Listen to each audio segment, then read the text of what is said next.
In the first part of this story, we followed 19 years old Brandon Swanson's last known steps, a 9-time drive, a phone call to his parents, and a sudden, haunting silence. But in the years since that night, in May 2008, the question has never changed. What happened to Brandon Swanson? Because despite hundreds of searches, thousands of man-hours, and over a decade of theories, but not one single piece of physical evidence has ever been found. No phone, no clothes, no body. Just an open line and the sound of nothing. Let's start with where this all went wrong, geographically. Brandon thought he was near Lind, Minnesota, but his car was actually 25 miles northwest near the town of Porter. That's not a simple wrong turn, that's a different county. So how does a college student familiar with the area end up that far off course?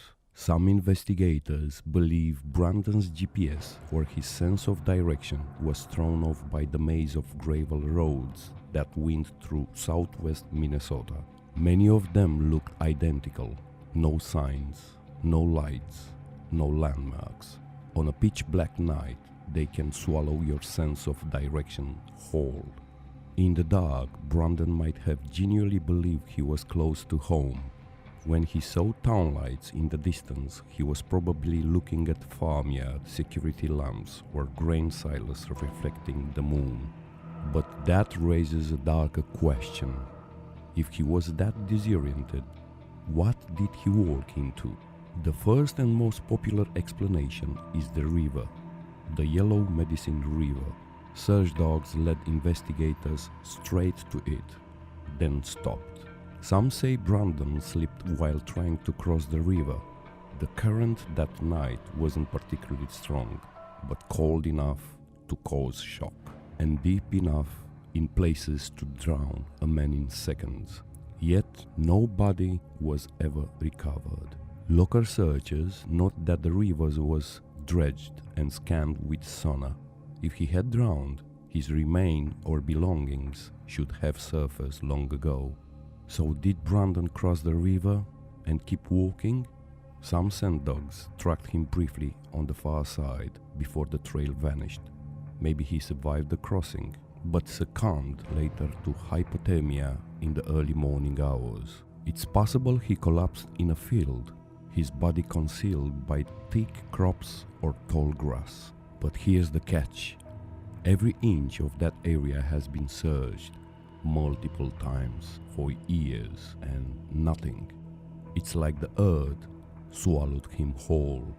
Another theory, less comfortable but impossible to ignore it, it's foul play. Could someone have encountered Brandon after the call ended? The area is rural, sparsely populated, but not empty. A few isolated farmhouses and back roads connect the small towns. It's not impossible that someone hearing or seeing him that night offered help. The strange part is that Brandon never sounded alarmed on the call. He wasn't panicking, he wasn't being followed. Until those last 2 words. Oh shit! Some have speculated that he slipped, fell, or encountered wildlife. Others believe he might have seen something, headlights, a figure, something that startled him. But even if that's true, where's the evidence? Nothing from that night has ever turned up. No one has confessed, no rumors, no sightings, no leads. It's like after those 47 minutes on the phone, Brandon simply stepped out of the world. There's one more theory, more tragic, but painfully plausible, that Brandon may have been suffering from disorientation or fatigue. He'd been awake for hours, driving late night.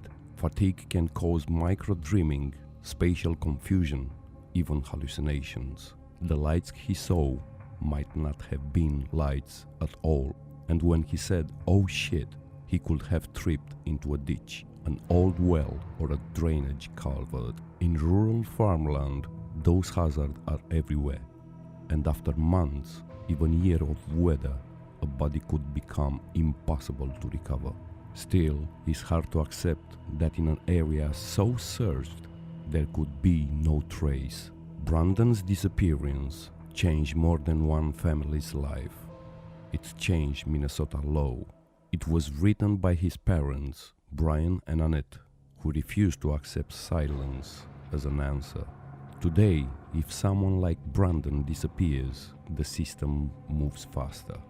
Because for their son, it didn't. Every May, people still gather near Porter. They walk into the same gravel roads. They search the same riverbanks, and they wonder what Brandon saw that night, the moment before he disappeared. A shadow, a misstep, something waiting in the dark. Whatever it was, it took him faster than anyone could reach him. And maybe that's the most disturbing part. Sometimes the scariest mysteries aren't the ones full of monsters, but the ones that leave nothing behind.